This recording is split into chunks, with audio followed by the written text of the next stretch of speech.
안녕하세요. 법률사무소 이름의 전성배 변호사입니다.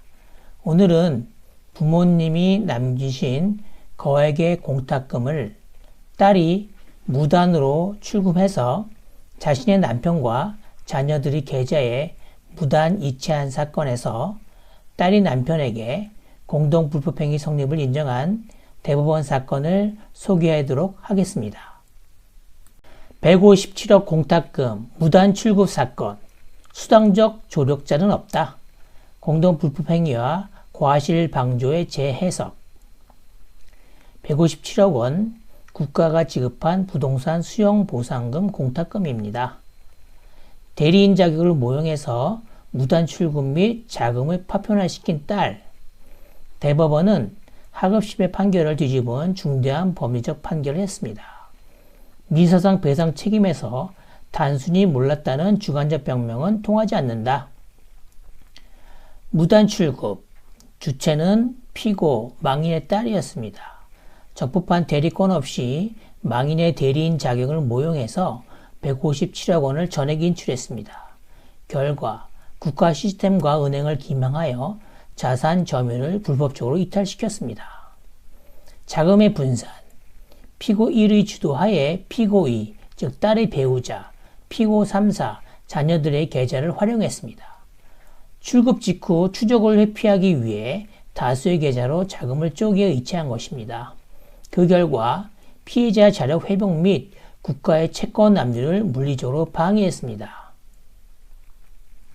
원고, 망인의 유일한 상속인, 피해 회복 목적으로 소송을 제기했습니다.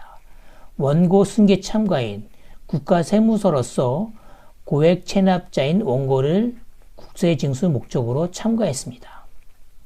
피고 1은 주범인 딸이고 피고 2는 조력자인 배우자, 피고 3, 4는 수취인은 딸의 자녀들입니다.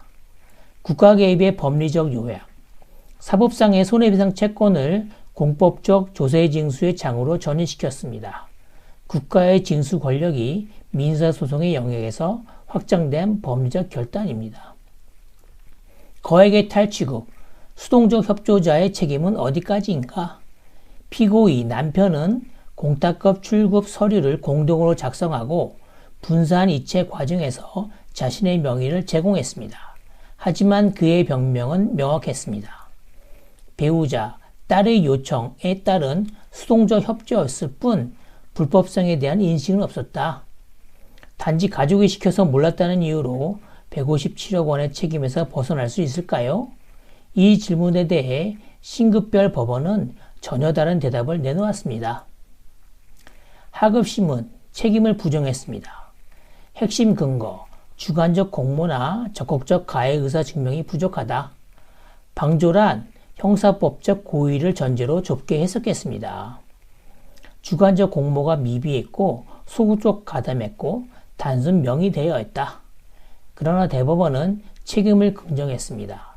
핵심 근거는 행위의 객관적 결함 및 조리상 주의 의무 위반, 방조란 민법상 과실에 의한 방조를 폭넓게 인정했습니다.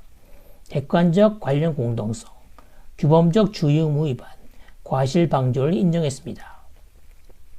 핵심 법리, 마음이 아닌 행위의 결합, 객관적 관련 공동성, 필요하지 않은 것, 가해자들 사이의 주관적 공모나 공동의 목적, 타인 행위에 대한 공동의 인식은 필요하지 않다.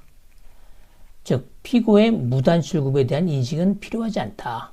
필요한 것, 즉, 수인의 행위가 객관적 물리적으로 결합해서 단일한 손해를 발생시켰다는 사실, 즉, 피고 2, 남편이 서류 작성 및 명의를 제공한 것.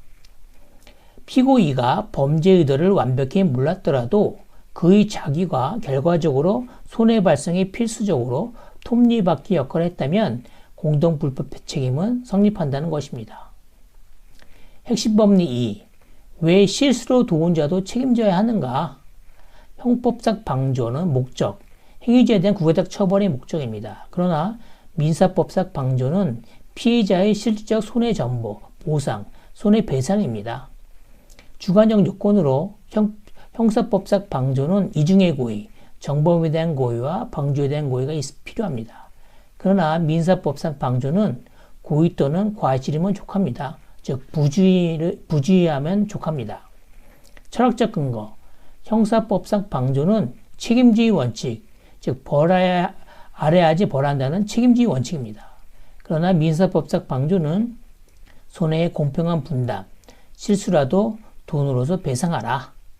형사법은 마음을 벌하지만 민사법은 피해자의 눈물을 닦아줍니다. 객관적 이성인에게 요구되는 세 가지 주의 의무. 거액 비일상 거래의 확인 의무. 157억 원이라는 비정상적 규모의 출급 과정에서 대리권 진위 여부를 최소한이라도 확인할 의무가 있었다는 것입니다. 자금 분산 이체에 대한 의심 의무. 자금을 망인의 계좌가 아닌 가족들의 다수 계좌로 즉시 쪼개어 이체하는 행위의 부당성을 합리적으로 의심할 의무가 있었다는 것입니다. 조력 거부 의무. 불투명한 자금 흐름에 서류 작성이나 명의 제공을 거절함으로써 불법행위 완성을 방지할 조리상의 의무가 있습니다.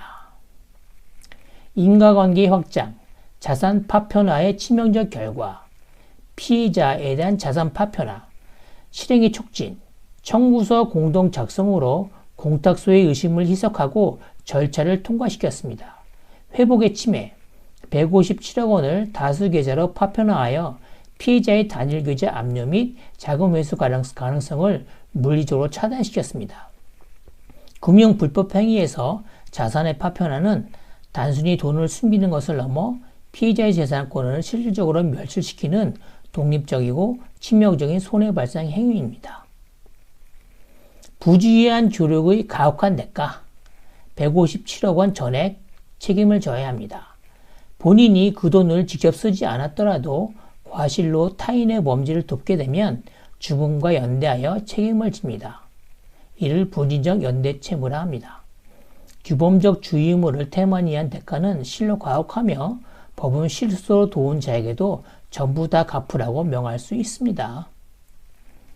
판결의 실무적 시사점입니다.